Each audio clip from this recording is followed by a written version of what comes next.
Bonsoir et bienvenue pour le 7-8, nouvelle semaine en direct entre 18 et 19h pour faire le tour de l'actualité locale sur TV Fil. Et vous allez découvrir dans un instant cette statue, ce trophée, ce Bocuse d'or et son lauréat qui se trouve juste derrière. Bonsoir Thibaut Ruggieri. Bocuse d'or 2013, vous avez remporté ce trophée le 30 janvier dernier à Lyon, ces Olympiades de la gastronomie, de la cuisine. On va en parler tout à l'heure avec votre coach également, meilleur ouvrier de France, Fabrice Prochasson. Bienvenue également sur ce plateau. Vous nous direz comment vous avez vécu ces derniers jours et puis comment s'est passé le retour également du côté de Le Nôtre à Plaisir où vous travaillez. Mais pour le moment, voici les titres de ce 11 février, les sujets que nous allons développer ce soir dans l'actualité. La problématique des aires d'accueil des gens du voyage à travers l'exemple de la zone d'accueil de Trappes. Des gens du voyage aimeraient bien s'y sédentariser, mais une nouvelle directive les oblige à quitter les lieux au bout de 5 mois de présence. L'École nationale supérieure du paysage de Versailles forme au métier du paysage des étudiants diplômés d'un bac+2. Une journée portes ouvertes a eu lieu ce samedi, une autre sera organisée le 16 février. Présentation de l'association Art Magique à Montigny-le-Bretonneux, une association qui propose des cours de danse et de musique. Parmi les disciplines enseignées, la zumba et la salsa. Et puis en sport, le club de tennis de table de Voisins-le-Bretonneux a organisé pour la 4e année consécutive une compétition régionale à l'occasion de voir évoluer la crème des joueurs franciliens. Et pour le point complet sur l'actualité sportive, comme chaque lundi, 18h30, Anthony Rege qui revient tout bronzé du ski. Bonsoir Wilfried. Bonsoir Anthony. Bonsoir à tous. Un 7-8 sport très riche ce soir. Nous parlerons boxe éducative après les championnats régionaux minimes où le boxing de la Verrière s'est illustré, mais aussi cyclisme avec Isabelle Gautron. Vous ne la connaissez peut-être pas, mais c'est l'ancienne championne de France sur piste qui est la marraine du vélo club d'Elancourt 50 ans en Yvelines et de gymnastique artistique après les championnats régionaux organisés à Guyancourt. Et puis comme d'habitude en fin d'émission, tous les résultats du week-end. Ne bougez pas, à tout à l'heure. Anthony en grande forme. Le ski vous a mis j'ai pris plein de globules rouges. Pour cette chronique sport, l'essentiel des résultats du week-end à retrouver d'ici une demi-heure. Pour le moment, comment devient-on champion du monde de cuisine? Les secrets du Bocuse d'or 2013, c'est tout de suite.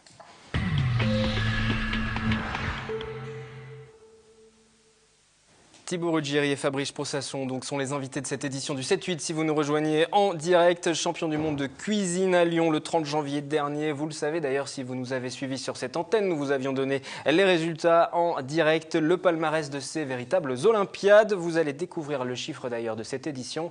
Le chiffre, c'est 24 pays qui se sont affrontés pendant 2 jours. Il y en avait même 60 au départ avant les sélections. Nous sommes une dizaine de jours après cet événement. Vous y pensez encore ? La pression est redescendue, mais vous y pensez toujours? Bien sûr, il y a beaucoup de choses qui vous remettent le concours en mémoire. Bon, c'est pas vieux, mais notamment beaucoup de sollicitations des médias et pas mal d'agitation encore. Ouais. La compétition se déroule pendant 5h35. Vous avez eu 5h35, pas une minute de plus. Ça peut sembler plutôt long, mais au final, pas tant que ça, parce qu'il n'y a pas eu une seule assiette à envoyer. C'était 14 pour le Oui, jury. c'est ça. Et puis, c'est vrai qu'on démarre la compétition avec que des produits bruts. Donc vous avez un filet de bœuf brut, vous avez un turbo brut, des homards bruts vivants, donc c'est relativement court, même ultra court. C'est vraiment un timing très serré et extrêmement minuté. Comment vous avez vécu l'événement et puis comment vous avez vécu ces derniers jours, vous? C'était toujours difficile d'approcher la compétition, donc on n'est pas sur place automatiquement. Après moi je suis arrivé un petit peu en observateur, un peu plus tôt avec Guy Krenzer, le chef de la création de Le Nôtre en fait, pour donner un petit peu d'indications à Thibaut. On regardait les box, parce que c'est les box naturellement où on se bagarre, hein, c'est un petit peu notre champ de bataille. L'arène, on va dire, de la cuisine Paul Bocuse. Et puis après, c'est les derniers préparatifs. De toute façon, moi, je suis parti, on a fait un dernier brief ensemble le 25 après-midi. Puis après, on a des liens en permanence entre SMS, entre les mails, entre tout ce qui se passait, ce qu'on n'a pas oublié. La grosse difficulté, on va dire, du concours, c'est de partir serein de plaisir. Donc Thibaut, c'était sa mission avec Fabrice Brunet, qui est meilleur de France aussi chez Le Nôtre, qui était un deuxième coach, qui était mon adjoint direct si jamais j'avais un problème, automatiquement, on a tout prévu. Et c'est clair que vous avez travaillé fortement, on va dire, le vendredi soir, le samedi, le dimanche, pour faire toutes les pesées, vérifier qu'il ne manque rien, donc tout le matériel, toutes les assiettes. C'est énormément de travail et de préparation. 18 mois de préparation aussi. C'est beaucoup de travail, parce qu'automatiquement, c'est beaucoup d'anticipation. Et nous, on a voulu travailler beaucoup aussi sur le côté conceptuel. Donc on n'a pas fait que de la cuisine. C'était important dans le concours, parce que c'est un concours, c'est un show artistique, c'est un show culinaire. Et Thibaut, c'est un artiste, automatiquement, donc c'est important pour lui de jouer ce côté, justement, du show, de s'amuser, on va dire. Et vu qu'on avait utilisé le thème de Versailles... Alors justement, on va voir les images. Il y a un petit carnet d'inspiration qui a été réalisé justement. Alors là, on voit les plats que vous avez réalisés, aussi bien pour la viande que pour le poisson ensuite. Et il y a tout un petit croquis, des petits dessins explicatifs. Vous étiez basé effectivement sur le travail de Le Nôtre de Versailles, voilà, tout à fait. du château. Comment vous avez travaillé, évolué justement? On voit les différents croquis. C'est vraiment de l'art. On est dans l'art, dans la création artistique véritablement. Le sujet qui est arrivé le 5 juillet. Après, c'est se mettre au vert, comme on dit, comme les footballeurs du Paris Saint-Germain ou autres, et puis après réfléchir. Et les idées sont venues assez spontanément. Comment vous avez élaboré justement ces différentes recettes? On peut peut-être les redonner. Voilà, pour le poisson, vous avez travaillé quoi plus spécifiquement? C'était un posé turbo et homard. Donc nous, on a fait en fait un turbo en peau de homard doré avec une garniture à la française qu'on pouvait réfléchir en amont. Et en fait, la spécificité de cette dernière édition, c'est la présence d'un marché de produits de saison avec lequel vous devez composer 2 garnitures. Donc on ne connaissait pas les produits de saison, donc on a composé vraiment nos 2 garnitures la veille du concours. Et ensuite, pour notre garniture à la française, c'était une garniture, une tartelette truffe. Donc là, on était vraiment à l'apogée de la saison de la truffe, donc on était en plein dedans.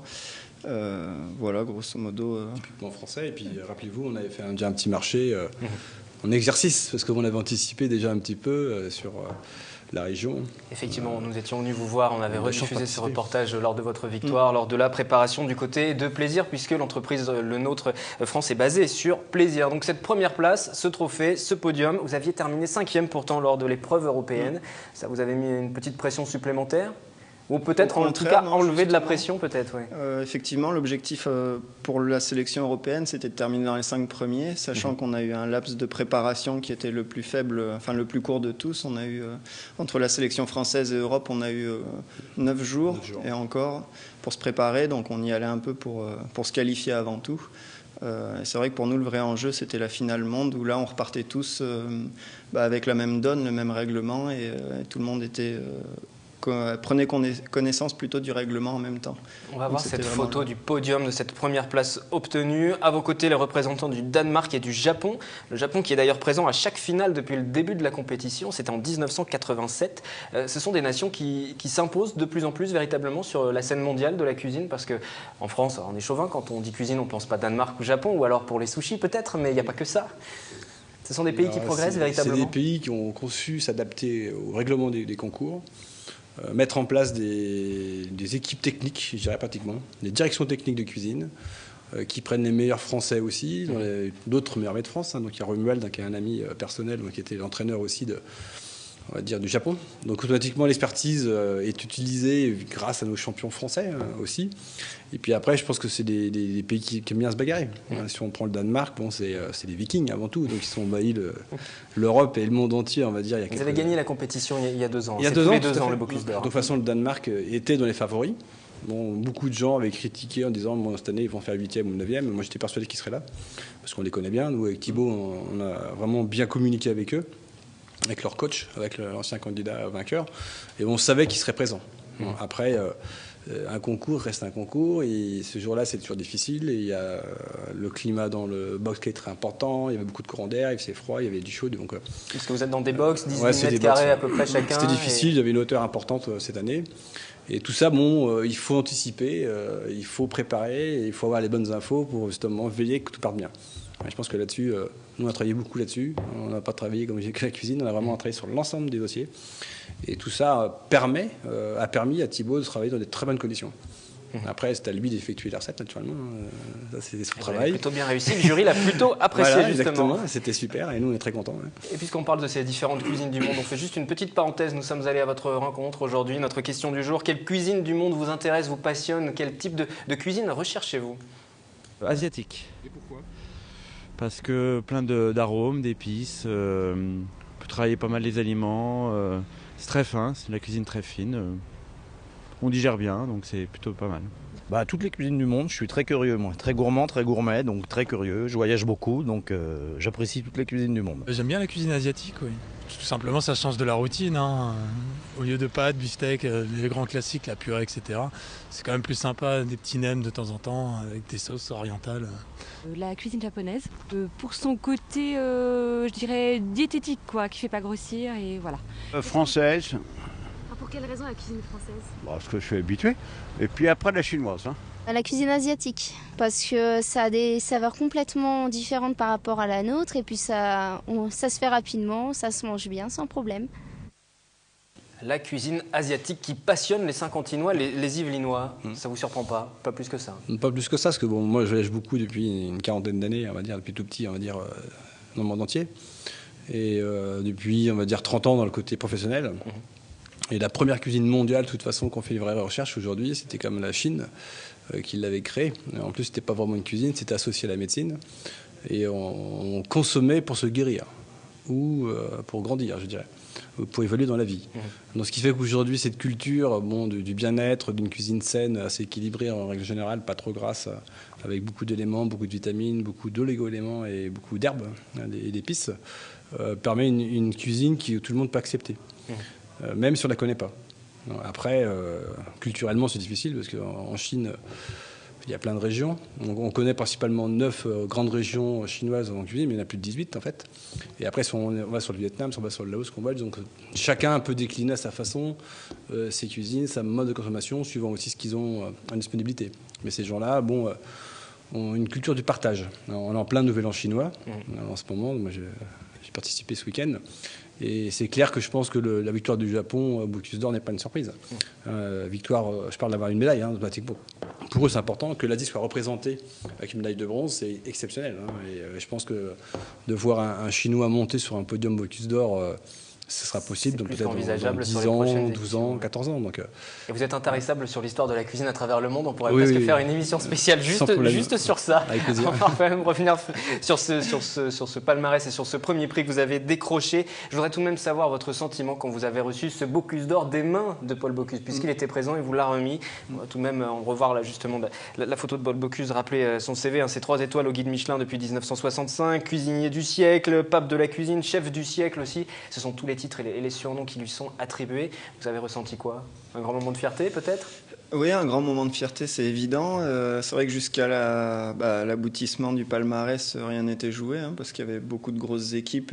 Sachant que nous, quand on est le moment entre notre entrée dans le box jusqu'au palmarès, on n'avait vu aucun plat passer, ni aucune assiette, donc on n'avait aucune idée de ce qu'avaient fait les autres. Donc ça a été un grand ouf de soulagement. C'est vrai qu'une immense joie, et puis ça venait vraiment couronner un travail d'équipe. Jouer avec les équipes de chez Le Nôtre, on a fait un boulot conséquent sur le plat et sur l'assiette de poisson, et c'est vrai que c'est d'autant plus plaisant que c'est un bonheur qui est partagé, qui est réparti sur toute l'équipe plutôt que quelque chose que vous gardez à vous tout seul. Et vous avez pu le sentir dans la tribune à Lyon, il y avait une osmose avec le public, c'était géant et c'est vraiment partagé. Il y a eu combien de personnes qui ont pleuré, parce que c'est une vraie compétition. On parle d'Olympiade, mais véritablement ce sont des Olympiades. Il y a un public, des supporters qui sont présents devant, en dehors de la scène, et c'est retransmis à travers le monde entier. Vous le dites, c'est une équipe. Il y a une personne qui n'est pas présente ce soir, c'est votre commis. Exactement. La seule femme d'ailleurs de l'épreuve, Julie Lumeau. Voilà, donc Julie qui peut pas pu être là ce soir, pardon. Pourtant, qui a fait un travail phénoménal. C'est vrai qu'on a toujours conçu l'intérieur du box comme un binôme plutôt qu'une relation chef et commis. Donc Julie qui a fait un travail extraordinaire et qui a vraiment d'immenses qualités. Ouais. Vous avez été accompagné d'un commis pour réaliser ces plats aussi, pour faire votre marché. C'était une des spécificités parce que l'épreuve évolue tous les 2 ans. On peut peut-être s'y attarder aussi, ça renforce un petit peu la difficulté de cette épreuve. Il a fallu aller faire votre marché le matin ou la veille avant l'épreuve. C'est ça, la veille du concours en fait. Donc il y avait un marché de produits de saison des 5 continents. C'était l'intitulé du règlement. On n'en savait strictement pas plus. Donc ce qu'on a pu constater, ce qu'on pense en tout cas, c'est que c'est vraiment une excellente chose parce que ça vient casser cette mécanique de répétition tout le temps et ça fait vraiment place à de la spontanéité et de la vraie cuisine comme cuisine créative de saison. Passionnant. Oui. Et puis il y a un jury aussi, juste pour l'hygiène aussi, sur le respect, le non-gaspillage également. Oui. Ça aussi, c'était une nouveauté. C'est vrai que c'était important pour le changement du concours. Régis Marcon et le comité d'organisation du concours Bocuse d'Or a vraiment voulu apporter, on va dire, une session nouvelle, moderne, entre guillemets, parce que c'est important que le cuisinier fasse attention aussi aux plans durables, tout ce qui est hygiène, tout ce qui est, on va dire, santé et autres. Et d'avoir mis 200 points, on va dire, sur le travail de la cuisine, dont la moitié qui était vraiment sur tout ce qui était chute, les pertes Et pour éviter que les cuisiniers commandent, je sais pas, 20 kg de bœuf pour en faire que 2 kg ou la perte de légumes lors du marché, a permis de concentrer un petit peu, je dirais, les chefs créatifs, automatiquement, qui gèrent un petit peu tous ces éléments-là, qui font attention dans le travail aussi, et permettre une négociation de cuisine aussi plus évoluée. Parce qu'automatiquement, si on réfléchit à tout ça, en général, on a une cuisine qui est très intéressante. Et ça a permis, je pense, de faire la différence. Et automatiquement, au Japon, on fait attention à tout ça. Les déchets, on ne les met pas n'importe comment. On utilise vraiment parcimonie tous les produits. Le Danemark, c'est pareil, hein, c'est une petite île. Donc, je pense que c'est pas par hasard. Le podium n'est vraiment pas par hasard. Moi, j'avais vraiment ciblé, s'il y a un peu de surprise, un peu de podium. Vous avez ciblé la première place pour vous, tout de même. Oui, mais ça, on a travaillé dans ce sens-là. On s'est entraîné les 6 derniers entraînements avec Thibaut. On les a fortement embêtés avec Julie sur le tri sélectif. Donc on a commandé une poubelle spécifique avec des couleurs de couvercles différents. Donc c'est pas facile. Parce que quand il faut jeter le sopalin qui mouille avec de l'eau, on le met où? Le sopalin mouille avec de la matière grasse, c'est où? Il y a plein de réflexes à prendre. Voilà, exactement. Et c'est vrai que c'est un travail qu'on cuisine, ne fait pas tous les jours, mais qui est indispensable. De toute façon, je dirais même aujourd'hui dans les ministères, et j'en parlerai bientôt de toute façon à l'Académie culinaire de France, je pense qu'il faut intégrer ça maintenant dans les SAP, dans les bacs techniques et tous les examens. On devrait avoir maintenant 10-15% de notes de toute façon, autour de tout ça, parce que c'est important. Et je pense que l'idée de Régis Marcon de faire évoluer sur un marché qui est très intéressant, sur justement ces règles d'hygiène et le travail, est important pour le concours. Et redonne un petit peu, je dirais, de l'esprit de compétition ouverte à tous les pays, et moins les gros buildings d'équipe et des budgets exceptionnels, où tout arrivait prévu sans surprise. Là, le marché... Le chef, s'il n'est pas bon, si ce n'est pas lui qui fait sa recette, ça se voit tout de suite. Ce sont véritablement des chefs pour tout leur talent et ils sont multiples qui sont récompensés. C'était un investissement lourd pour vous, lourd pour l'entreprise. Le nôtre vous a soutenu. C'est 18 mois, je le disais tout à l'heure, de travail. Maintenant, c'est quoi? C'est un petit peu de repos et puis il faut retourner à plaisir, le nôtre, travailler un petit peu. L'entreprise vous laisse un peu souffler tout de même? Oui, bien sûr, hein. C'est pas une torture. Hein. Non, effectivement, un petit peu de repos, ça sera bienvenu. On va partir là. Fin février, et puis en attendant, on savoure ces moments de partage, les retours de toutes ces personnes qui ont suivi la compétition en direct. C'est vraiment un régal. Ouais. Chacun a vraiment vécu le moment, donc c'est en profiter encore un petit peu. Ouais. Et il est possible de défendre son titre ou pas dans 2 ans? On pourrait le défendre en supportant le prochain candidat français. Ouais. Est-ce qu'on peut, en tout cas, reconcourir? Non. Quand on a gagné, on ne peut pas. Quand vous avez gagné, vous ne pouvez pas. Ouais. C'est un regret, ça? C'est Thibaut, il faut poser des questions. Oui, c'est vrai que c'est un concours qui est très épanouissant parce que c'est un petit peu comme un chef-d'œuvre. Vous fabriquez votre plat, votre vaisselle, enfin, vous faites vraiment exactement ce que vous souhaitez faire. Donc, je peux comprendre que ça puisse être très épanouissant. Après, c'est vrai que c'est aussi une préparation qui est très lourde, qui nécessite, qui mobilise beaucoup de personnes. Donc, on va déjà le digérer un petit peu et puis on verra une chose après l'autre. Merci beaucoup. Bravo à tous les deux. Félicitations. Merci. Thibaut, Ruggieri, Fabrice Prochasson et puis une pensée pour toute votre équipe également. Julie Lumeau qui ne pouvait pas être avec nous ce soir. Tout de même le palmarès de ces Bocuse d'or. 10 podiums pour la France. Vous me corrigez si je me trompe. 10 podiums pour la France, 7 podiums en or. La France qui reste la nation la plus titrée et la Norvège juste derrière. 8 podiums dont 4 en or. On verra dans les prochaines années comment cela évolue. Merci donc à tous les deux et félicitations. L'actualité dans les Yvelines à présent, c'est aussi la problématique des aires d'accueil des gens du voyage à travers l'exemple de la zone d'accueil de Trappes des gens du voyage. Aimerait bien s'y sédentariser, mais une nouvelle directive les oblige à quitter les lieux au bout de 5 mois de présence. Voici les explications. Sophie et Rebecca sont des gens du voyage. Ces caravanes sont leur maison. Mais pour elles, pas question de prendre la route. Elles ont toute leur vie ici, dans les Yvelines. Comme elles, 28 autres sédentaires vivent sur l'aire d'accueil des Bruyères à Trappes. Une aire inadaptée puisqu'elle est prévue pour des gens de passage. Séjour maximum 5 mois. Jusqu'à l'année dernière, des dérogations leur étaient accordées. Mais un nouveau règlement a changé la donne. Seule exception, avoir un enfant scolarisé. Si on n'a pas d'enfant qui va à l'école, il faut qu'on soit expulsé. Mais expulsé pour aller où? On ne sait pas. La communauté d'agglomération de Saint-Quentin en Yvelines gère les 3 aires d'accueil présentes sur son territoire, dont celle-ci. Elle assure conseiller des places dans les environs au bout des 5 mois. Mais ce que demandent ces sédentaires, c'est une solution définitive. Obtenir une aire familiale, c'est-à-dire une aire sans limite de temps. Donc ça fait 10 ans qu'on fait des démarches pour être reconnu habitant des Yvelines et d'avoir un terrain familial et ne pas nous entendre parler. Dans tout le département, il n'y a pratiquement rien qui est prévu pour eux. Il y a une sorte de terrain familial qui a été institué à Plaisir. Il y en a un qui s'assimile à un terrain familial au Clé-sous-Bois, mais c'est tout. Ailleurs, rien n'a été prévu de cet ordre. Donc nous militons justement pour que ça soit prévu dans le cadre de programmes d'habitat. La Casquille reconnaît le problème mais renvoie la balle aux autres villes du département. On est quand même dans une situation globale au niveau du département de défaut de capacité d'accueil.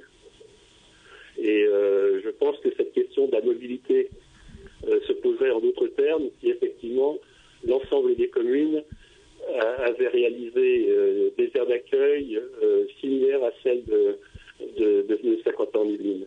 Vide juridique pour les gens du voyage sédentaire ou manque de volonté politique, il semble que Sophie et les autres résidents doivent encore attendre pour être reconnus comme de vrais trappistes. Les opposants au mariage pour tous poursuivent leurs efforts pour saisir le Conseil économique, social et environnemental. 500 000 signatures sont nécessaires et Philippe Briot, le maire d'Yverdroite du Chesnay, qui collecte depuis plusieurs semaines les différentes paraphes, annonce avoir atteint aujourd'hui les 512 000. Le dépouillement est toujours en cours dans une salle de sa commune. Nous reviendrons dans notre édition de demain sur cette action. Rappelons que les discussions à l'Assemblée sont terminées depuis ce week-end. Plus de 5 000 amendements étudiés. Le vote final des députés est prévu demain, mardi 12 février. Demain, 12 février, justement, fête chrétienne de Mardi Gras, un rendez-vous annuel qui précède le début du carême et pour lequel il est coutume de se déguiser. Les étudiants de l'université de Versailles-Saint-Quentin ont bien décidé de ne pas passer à côté de l'événement.